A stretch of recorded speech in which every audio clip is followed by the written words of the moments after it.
Hello guys, again welcome back to my YouTube channel. This is Krishna Chen from Education Hub. Guys, I'm really sorry actually from the long time I had not been uploading the videos on my YouTube channel. Okay, so I'm really sorry for that. But again, you will not say you will not face any kind of problem. Okay, which you have already faced. क्योंकि मैं काफ़ी time से जो videos नहीं बना रहा था तो उसके लिए अब ऐसा आपको फेस नहीं करना पड़ेगा. I will continuously upload the videos on my YouTube channel. Okay, so guys what the topic was going on. Last time पे हमने जो टॉपिक कंप्लीट किया था वो कौन सा टॉपिक कंप्लीट किया था? I think present perfect continuous किया था. Okay, till present perfect continuous we have completed the topic. Okay, लेकिन हमारा जो आज का सेशन स्टार्ट होने के लिए जा रहा होगा इस पास्ट इंडेफिनिट स्टार्ट होने के लिए जा रहा है. Okay, so let's start the video. हम पास्ट इंडेफिनिट टेंस को समझते हैं गाइस. होता क्या है पास्ट इंडेफिनिट टेंस? गाइस सबसे पहले हम बात करते हैं कि जब भी हम पास्ट इंडेफिनिट टेंस के बारे में हिंदी सेंटेंसेस को देखते हैं तो कैसे आइडेंटिफाई करते हैं कि पास्ट इंडेफिनिट टेंस ये है.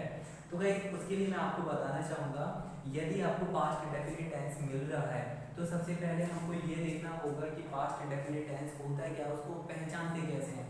In the Hindi sentence if you are getting sound of आ ई ए, यदि आपको हिंदी सेंटेंस में साउंड ऑफ आ ई ए देखने को मिल रहा है then you can recognise that this is the past indefinite tense. Guys एक बार फिर से बात को ध्यान से समझिएगा. If you are getting sound of आ ई ए in the Hindi sentence, okay, then you can recognise that this is the past indefinite tense. यदि आपको साउंड ऑफ आ ई ए मिल जाता है हिंदी सेंटेंस में तो वो आपका पास्ट इंडेफिनिट टेंस हो जाएगा. ये तो हो जाती है फर्स्ट आइडेंटिफिकेशन हिंदी वाले वाक्यों के लिए. द सेकेंड आइडेंटिफिकेशन, इसकी दूसरी भी पहचान क्या होती है? उसके अलावा यदि आपको साउंड ऑफ आ ई ए के अलावा यदि आपको वाक्य में ता था ती थी ते थे, ओके, ये भी मिल रहा है तो वो भी क्या हो जाएगा गाइस? आपका पास्ट इंडेफिनिट टेंस हो जाएगा. ठीक है गाइस, पास्ट इंडेफिनिट टेंस में हिंदी वाक्यों में मैंने आपको क्या बताया है? हिंदी सेंटेंस में if you are getting sound of आई ए, साउंड ऑफ आ ई ए, गाइस यदि आपको ये मिल रहा है तो वो कौन सा टेंस हो जाएगा गाइस? आपका पास्ट इंडेफिनिट टेंस हो जाएगा. ठीक है गाइस, बात यहाँ पे ये निकल के आती है whenever you are getting the sound of I A in the Hindi sentence, so how can we translate the sentence from Hindi to English? ठीक है, यदि आपको हिंदी वाक्यों में साउंड ऑफ आई ये देखने को मिल रहा है तो हिंदी वाक्यों को इंग्लिश में ट्रांसलेट करने का क्या नियम होगा? इट मीन्स जब भी हमको साउंड ऑफ आई मिल जाता है, okay, and a work has been completed in the past time, किसके साथ में? साउंड ऑफ आई के साथ में. यदि आपको साउंड ऑफ आई के साथ में एक ऐसा कार्य जो कि कंप्लीट हो गया है, ऐसा एक्शन देखने को मिल रहा है, तो वहां पे गाइस आप इंग्लिश में क्या फॉलो करेंगे? इट मीन्स हम वाक्य को हिंदी से इंग्लिश कैसे ट्रांसलेट कर सकते हैं? तो गाइस उसका जो नियम होता है, यदि हम सबसे पहले हेल्पिंग वर्ब की बात करते हैं तो गाइस हेल्पिंग वर्ब हम डिड का यूज करते हैं. ओके गाइस, किसका यूज करते हैं? डिड का यूज करते हैं. और जो मेन वर्ब की बात निकल के आती है, यदि हम मेन वर्ब की बात करें तो गाइस वर्ब की सेकंड फॉर्म भी यूज होती है और गाइस वर्ब की फर्स्ट फॉर्म भी यूज होती है. कंफ्यूजन यहाँ पे ये रहता है कि वर्ब की फर्स्ट फॉर्म को कब यूज किया जाएगा और सेकंड फॉर्म को कब यूज किया जाएगा. तो गाइस इसके लिए मैं आपको बता देता हूँ वर्ब की सेकंड फॉर्म कहाँ पे यूज होगी और वर्ब की सेकंड फॉर्म कहाँ पे यूज होगी. जब भी गाइस वर्ब की सेकंड फॉर्म को यूज फर्स्ट फॉर्म को यूज में लिया जाता है तो हमेशा डिड के साथ में लिया जाता है. ठीक है, और जब भी वर्ब की सेकंड फॉर्म को यूज में लिया जाता है तो वो हमेशा अकेली आती है. यहाँ पे एक बात तो क्लियर हो जाती है गाइस कि वर्ब की सेकंड फॉर्म हमेशा अकेला आएगा और वर्ब की फर्स्ट फॉर्म डिड के साथ में आएगी. ठीक है, अब बात यहाँ पे ये समझ में नहीं आती गाइस कि वर्ब की हम सेकंड फॉर्म को कब यूज में लेंगे और फर्स्ट फॉर्म को कब यूज में लेंगे. ठीक है, तो इसके लिए भी हम देख लेते हैं गाइस. यदि वाक्य आपका एफर्मेटिव है, कैसा है गाइस? यदि वाक्य आपका एफर्मेटिव है तो उसमें हम हेल्पिंग वर्ब का प्रयोग नहीं करेंगे guys. Okay, I hope that you have got it. यदि आपका वाक्य एफर्मेटिव है तो हेल्पिंग वर्ब का प्रयोग नहीं करेंगे. तो गाइस किसका प्रयोग किया जाएगा? वर्ब की सेकंड फॉर्म का. ओके, क्या कह रहा हूँ एक बार फिर से बात को ध्यान से समझिएगा. यदि आपका वाक्य कैसा है? एफर्मेटिव है तो उसमें हेल्पिंग वर्ब का प्रयोग नहीं करेंगे तो किसका प्रयोग किया जाएगा? वर्ब की सेकंड फॉर्म का प्रयोग किया जाएगा. ठीक है गाइस, यहाँ पे तो हो जाता है कि एफर्मेटिव सेंटेंस में हेल्पिंग वर्ब का प्रयोग नहीं करेंगे बल्कि सेकंड फॉर्म का प्रयोग करेंगे. ठीक है, अदर ऑल सेंटेंस की बात निकल के आती है। किसकी बात निकल के आती है गाइस? अदर ऑल सेंटेंस की बात निकल के आती है। अदर ऑल सेंटेंस बोले तो negative, interrogative, interrogative negative, WH word interrogative, ऐसे सेंटेंस की बात निकल के आती है। तो हम किसका प्रयोग करते हैं? डिड प्लस वर्ब की फर्स्ट फॉर्म का प्रयोग करते हैं। I hope that you have got it very well. यदि वाक्य आपका एफर्मेटिव है, in the affirmative sentence we does not use helping verb, we shall always use we do.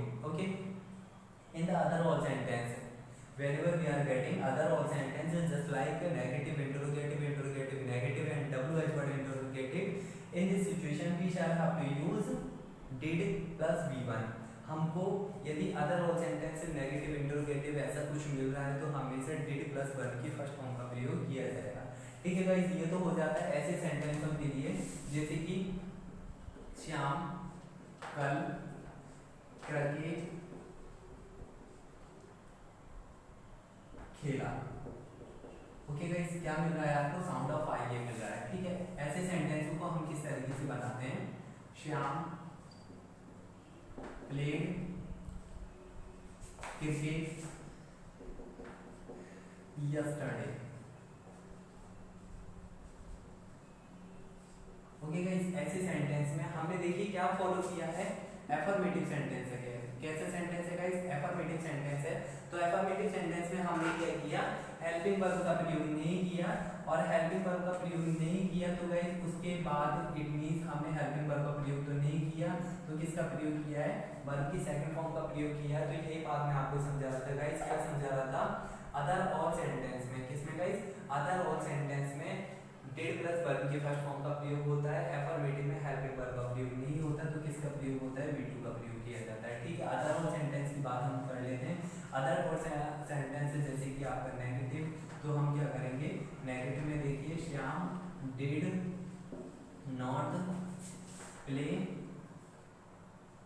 Cricket yesterday. ठीक है गाइस, तो हमने यहाँ पे क्या किया? In the other all sentence did plus V1। Okay guys, other all sentence में हमने क्या किया है? डिड प्लस V1 का प्रयोग किया है। यहाँ तक आपको क्लियर हो चुका होगा। ठीक है, आगे की बात कर लेते हैं गाइस। मैंने आपको बताया था यदि आपको हिंदी सेंटेंस में साउंड ऑफ आई ए मिल रहा है तो हम क्या करेंगे, और जब आपको यदि साउंड ऑफ आई ए नहीं मिलता है, ओके, यदि आपको साउंड ऑफ आ ई ए नहीं मिलता है तो उस सिचुएशन में आपको क्या करना होगा? ठीक है, ये भी हम देख लेते हैं। तो हमारी सेकंड आइडेंटिफिकेशन हो जाती है गाइस। फर्स्ट आइडेंटिफिकेशन को तो आपने फेस कर ही लिया। फर्स्ट आइडेंटिफिकेशन क्या थी? हिंदी वाक्य के लिए, हिंदी सेंटेंस के लिए क्या था गाइस? यदि आपको साउंड ऑफ आई ए मिल रहा है, साउंड ऑफ आ ई ए, ठीक है, साउंड ऑफ आई ए मिल रहा है जैसे कि श्याम कल क्रिकेट खेला। ठीक है, तो ऐसे वाक्यों में हमने क्या किया था? जैसे कि यहाँ पे क्या मिल गया गाइस आपको? साउंड किसका मिल गया? आ का मिल गया। ठीक है, साउंड आ का मिला है, तो ऐसे वाक्यों में गाइस हमने क्या किया था वो मैंने आपको बता ही दिया। हेल्पिंग वर्ब का प्रयोग किया था। हेल्पिंग वर्ब में क्या थी गाइस? डिड थी। ठीक है, और डिड के साथ में हमेशा वर्ब की फर्स्ट फॉर्म का प्रयोग किया जाता है।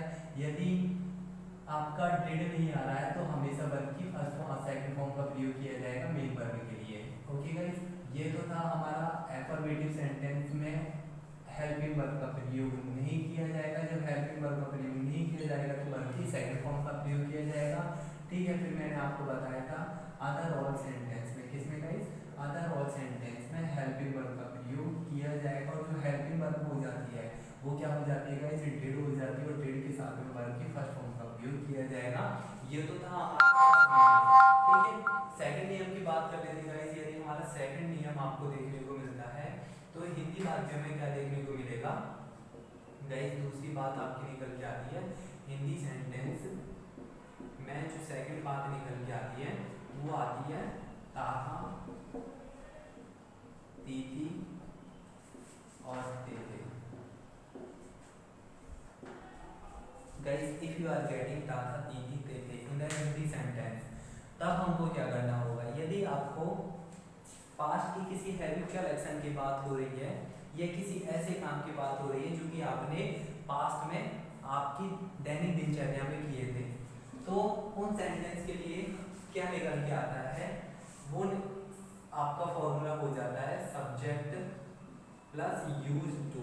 क्या हो जाता है guys? Subject plus use two plus V1 plus object plus EDC।